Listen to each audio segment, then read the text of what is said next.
Hey ladies, welcome back to my channel.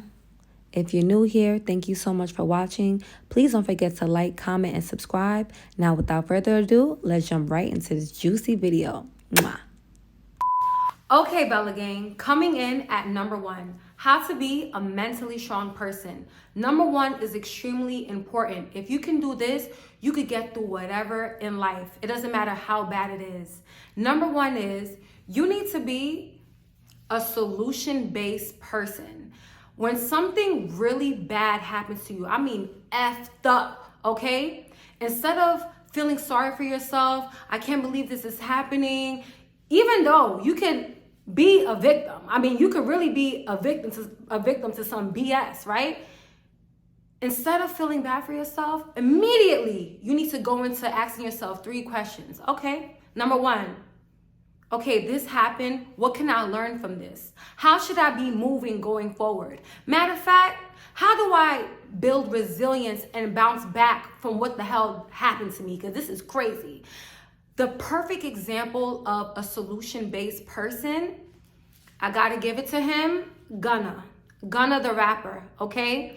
This man went into that jail, okay, looking like somebody's auntie. Okay, let me stop. I don't want to say that. I always thought Gunna was cute. But when Gunna went to jail, he was overweight. On top of that, people, the Young Thug had the whole world calling him a rat. People counted him out. There were so many rappers, in interviews saying that they don't mess with him and they cut ties with him. I mean, it seemed like for a very long time, his career was over like the minute it started, okay? It seemed like it was all over for him. But what he did was, he was like, you know what? He could have did 2 things. He could have said, you know what? Damn, I'm gonna go in jail and I'm just gonna emotionally eat. And to be honest, it would have been justified. If he would have came out of jail and been 300 pounds heavier, honestly, I wouldn't have been mad at him because of all the bad cards he was dealt, right? I wouldn't be mad at him if he said, you know what, when I get out of jail, I'm just gonna hide from the face of the earth. I'm gonna live a private life. I don't even want to be a rapper no more. And he could have gained an extra 300 pounds, like I said. And honestly, I would have understood, because to be under that type of humiliation. I mean, I know behind closed doors he was crying every night. I mean, that type of humiliation is crazy. You know what I'm saying? But instead, he was like, you know what? I'm gonna use this time to bounce back. I'm gonna become a more resilient person. You know what I'm gonna do? While everybody was talking about him and people was calling him a snake and, oh, nobody's gonna mess with him, you know what he did? He had, I'm not sure how long he was sitting in jail for. I don't know if it was a year, 2 years. But the time when he was in jail, he was like, you know what? I'm in jail, so there's nothing much I can do. And he said, you know what? Instead of waiting until I come out to prove myself, I'm gonna glow up. I'm a level up in silence. I'm going to show the world that you can't keep me down. You know what he did when he went to jail? He started working on his physique. He worked out every day. Instead of eating, he worked out every day with a vengeance. When he came out, he was looking like a freaking snack. He looked amazing. And on top of that, it didn't stop just there. 2 weeks after he came out of jail, boom, he had a hit single, okay? He had a hit single. Young Thug came out with a single. It wasn't even as successful as his single. That goes to show you that God will prepare a table for you in the presence of your enemies, okay? In the scripture, there's a scripture that says, what was meant for evil, God will use what was meant for evil for your good. There's a story in the Bible of Joseph. There's a man in the Bible, his name was Joseph. His brothers hated him. They were jealous of him. They couldn't stand him, right? Anyways, long story short, his own family sold him into slavery. So for years, Joseph was in no contact with his family. It was brutal. He was a slave. And God used what was meant for evil for his good, because he turned out, he was underrated. He was tossed to the side, and he ended up being the GOAT. Years later, God allowed him to become king. So even though he suffered and, all odds were against him, his brothers sold him into slavery, his family betrayed him, Joseph became king. And then his family, his brothers begged for forgiveness. I'm so sorry that we sold you to slavery. Can you forgive us? Can you help us out? I mean, because God allowed Joseph to level up like crazy. I mean, Joseph really was the GOAT. And Joseph was like, and Joseph, he could have been bitter about it, but he was like, you know what? You guys sold me to slavery, but if you didn't do that, I wouldn't be here right now. Here's a few dollars, here's a few gold, here's a few silver. I say all of that to say this, and I'm gonna end number one with one more scripture. It's very important, okay? Because one thing about me, whatever I go through in life, I always bounce back because of how locked in I am with God. Every time I hit my low place, like how Gunna hit his low place, I'm not sure if he's a spiritual person, but when I hit my low place, I go to God and I go to the scriptures, okay? There's literally a scripture in the Bible that says, if you hold on to my scriptures throughout life, you will get through anything, okay? Lamentations, there's a verse in the Bible. It's Lamentations chapter 3, verse 30 that says, don't run, take trouble full force. The worst is never the worst. And that scripture is so powerful to me because there's so many times where I'm pretty sure, there's so many women I see devastated, completely devastated because they were in love and the person that they was in love with broke up with them and went on to be with someone else. Me personally, I bought a house and I thought I made it, but then it was just too much for me to handle. I mean, to maintain a house, it was expensive. And I just couldn't stand it anymore. It was a burden to me. I was like, I'm going to sell this house. And at first I felt like a failure, like, damn, like this is American dream right here to own a home. And, I'm no longer going to own a home. Damn, I feel like a loser, but I'm happy that the house was such a burden to me because then I moved to Atlanta into one of the most prettiest high rises ever, living my best life. But if I was able to maintain my mortgage, right? If I was able to, I would have been stagnant. If you look at my older videos, it was like the same content. It's the same content that I'm doing now, but now I feel like a different version of myself. I feel like ever since I moved to Atlanta, it's like my spark came back because even though I owned a home, I was battling depression behind the scenes and I didn't know what was wrong with me. And the only thing that was wrong with me was I needed a new environment, and what I thought was failure was really a huge blessing in the making, because it was always my dream to move to Atlanta. But when I first you guys know the story. When I first came to Atlanta 5 years ago, I toured a really beautiful apartment, but I didn't get approved because of my credit.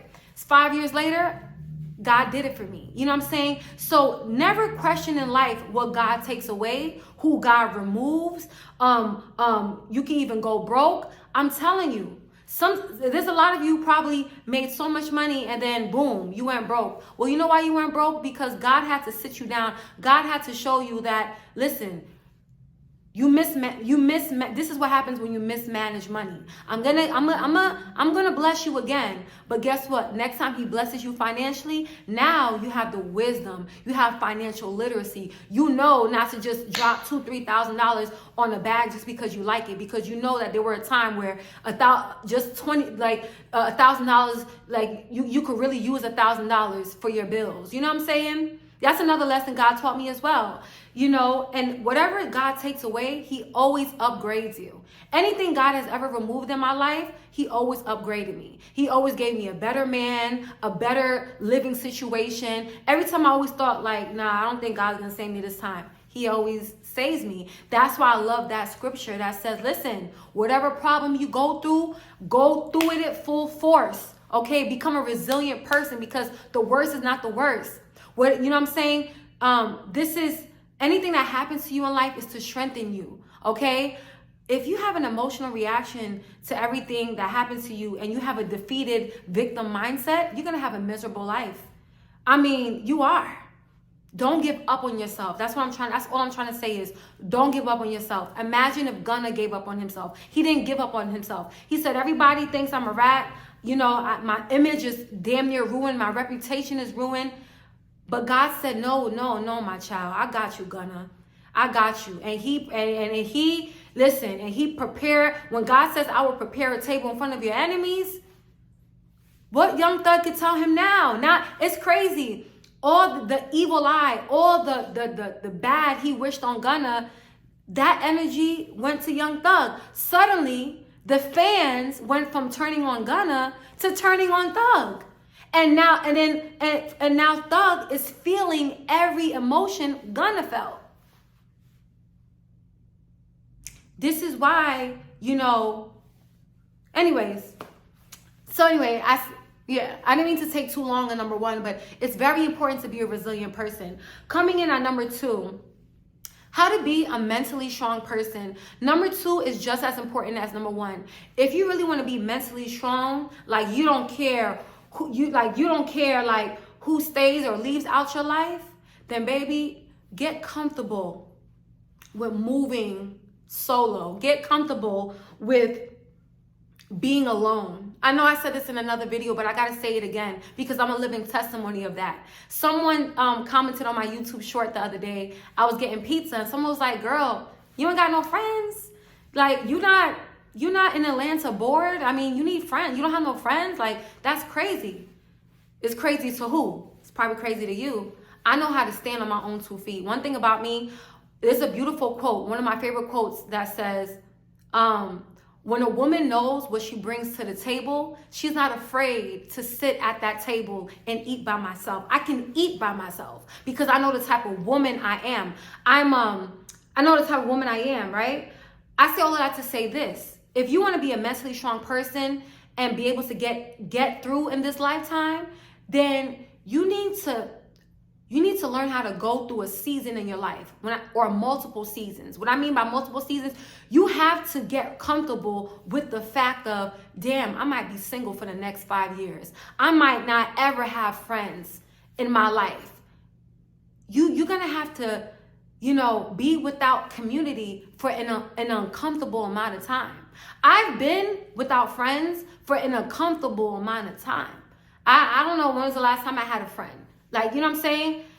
But there's a reason for that. Anytime I had a friend, I thought she was cool. They always turned weird, secret animosity, jealousy. People's always trying to hurt me. And I told myself, you know what? I'm tired of getting hurt. I'm just going to thug it out. Just me and God. It's just been me and God. I don't feel like I'm alone in Atlanta. God, I have God. I know it sounds so cliche, but there's another scripture in the Bible that says, listen, if God is all you have, God is all you need. God is my mother, my father, my best friend. He's everything. I talk to God every day, like 10, 15 times a day. We be talking.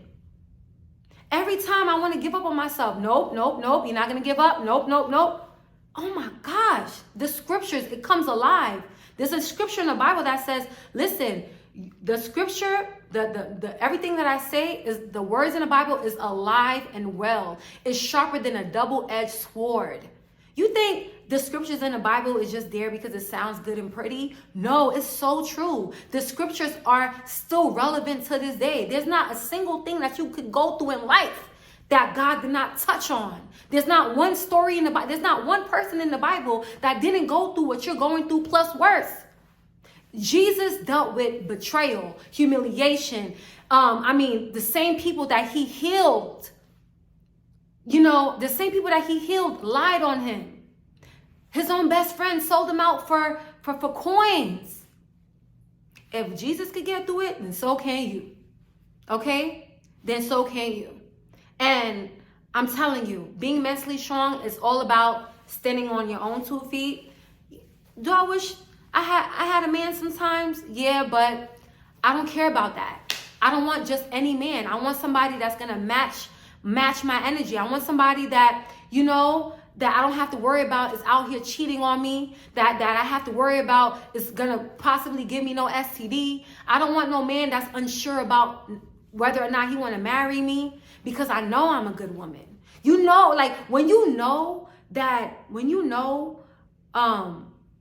you know your worth as a woman, when I'm beautiful, I got my own motion, I have a good heart, I'm loyal, I'm faithful, I'm loving, I'm funny. When you know you got all these amazing qualities, why would you just settle for just anybody? No. Sometimes you gotta thug it out. What I mean by being alone for an uncomfortable amount of time, it might mean going a year, 2-3 years without sex. It might mean having a dry phone. My phone is dry, you guys. When I tell you dry, I have not one man. There's not one man that I'm dating. There's not one man that I'm texting. Nobody calls me. Nobody texts me. The only person that calls me, the only man that calls me on a regular, okay, can't get enough of me, obsessed with me, and it's okay because I'm obsessed with him too, is my nephew. I mean, we on FaceTime all the time. He always calling me from my mama's phone all the time. Tati, let's play. I want you to be a robot. Okay, I'm gonna be a robot for you. He, like, you know what I'm saying? Like, he has to speak to me almost every other day. Okay? And, you know, and I'll speak to my sister, and that's it. You know what I'm saying? And if I don't go, if I do go without not speaking to my little sister here and there, you know, because I be so busy. I'm so busy and happy in my I love the little life that I built for myself in Atlanta. You know what I'm saying? I don't bother nobody. I just keep to myself. Every now and then I'll speak to my mom. I'll speak to my sister. You know what I'm saying? But for the most part, I'm able to live here in another state by myself because I went a whole year and a half. This last year and a half, I went without going out, without being invited out, without, you know what I'm saying? God showed me how to live, how to be comfortable. Not how to live alone, but how to be comfortable. Okay? There's a lot of you who have no choice but to go through life without friends or family because, you know, or a man, because you really don't have that, right? There's a lot, but there's a difference with, you know, living a lonely life to being comfortable. You know, and that's it. And if you're not comfortable, then I don't know what to tell you. My bad, y'all. I thought I heard something. Coming in at number 3. How to be a mentally strong person. Number 3 is just as important as number 2 and number 1. Number 3 is, especially in this generation, ladies, especially all my empaths out there, all my ladies, all my good women out there, all my lover girls, this is for you. Those women out there that love hard, or those men out here watching my video. If you love hard, this is not the generation for that. This is not the generation for being a loving, honest person. You know, do me a favor, love without attachment. I had to learn that. Love without attachment. This is what I mean. I mean, you need to develop it was fun while it lasted mentality. That goes for friends, man, anything. Okay? I want you to understand that we are living in a generation where a man could be obsessed with you, in love with you, and then wake up and say, I met somebody else. What are you gonna do? You done gave all your love, you loved him with all your heart, you put all your trust, and now you're heartbroken. You know how many girls are just so heartbroken? I don't mean to make fun of you, but I'm just letting you know. You know why you heartbroken? Because you love him with all your heart. You're trusting with all your soul. There's a scripture in the Bible that says, cursed is the person that puts their trust in man. Blessed is the person that puts their trust in me. You know what that means? All that love, all that unconditional love and trust and all that goodness, pour it into God and pour it into yourself. Because I'm letting you know right now, 95% of the people that's going to come into your life are 100% narcissistic. What I mean by that is there's a lot of people, okay? There's a lot of people that you might think they're your friend. You might think he would never do me like that. She would never do me like that. The same people you think that will never do you in, that will never betray you, backstab you, they'd be the first ones. Betrayal never comes from your enemies. I remember I used to be a waitress, and it was a few girls that didn't like me, but I respect them. I respect that they didn't like me. Even though I didn't respect the reason, because you don't even know me like that. You just whatever. Y'all just don't like me because what? You know what I'm saying? Like, we never even had but I like the fact that they was not trying to be fake in my face, like being friends with me in my face and behind my back talking about me. I like the fact that, yeah, I don't like you. I don't know why I don't like you. Good. Even if I don't agree with your reason, I respect you because at least you told me. It's scary out here. the same people that love you, happy birthday, you my best, I love you, da da da, they be the same ones. I see so many girls, oh my gosh, I be wanting to cry. My best friend slept with my husband. My best friend, there was this one woman, she let her 15-year-old sister live with her, and not 15-year-old sister. That's another story. She let her 15-year-old sister move in with her, and then the sister, when her 15-year-old sister turned 18, she went and married her husband. She had an affair with her husband. She was sleeping with her sister's man. All right. There was another one, the best friend slept with her man. It's a lot of that going on. Okay, this is not the job. It's a lot of that going on. So I say all of that to say this. You know, I'm not telling you to be fake and be too guarded. No, like, you know, I don't want you guys to live a lonely life of, I can't trust nobody, everybody's fake, because not everybody's fake. What I'm saying is that when you first meet people, pray about them first. Hey, God, I just met this man. I just met this friend. You know, I really like them, but please reveal their true intentions. You know what I'm saying? Use your discernment. One thing about me, I have really good discernment. I can tell when somebody's fake within just the 30 seconds of talking to you. I could tell if you just want to be cool with me to be on my channel. I could tell if a guy likes me for me or he just want to sleep with me. I could tell. Okay? I say all that to say this. Guard your heart. Guard your heart. Protect yourself. Especially if you're an empath and you get your feelings hurt easily. You get hurt easily. I'm the type of person, I used to get hurt easily. I don't get hurt. I don't know. I just feel like when you've been through a lot of traumatic situation, it builds you up to be like a stronger person. You know, I'm way more hyper aware. I do feel like trauma makes you hyper vigilant. Like you can sense, when you meet someone that's not good for you or that has bad intentions, you feel it in your gut. Oh, something is not right. Pay attention to that. Stop ignoring your gut feeling. It can cost you your life. Literally, stop ignoring your gut feeling when you first meet someone. Or, you know, oh, I like him. I don't know, something about him is off, but I like him. That off feeling is there for a reason. Pay attention to it. Okay? And yeah, that's pretty much my girl talk, you guys, on how to be a mentally strong person. I hope you guys liked this video. If you did, give it a big juicy thumbs up and comment below what other girl talk topics you would like for me to do next. And you know your girl got you. Love y'all. Until next time, Bella gang or no gang. I love you guys.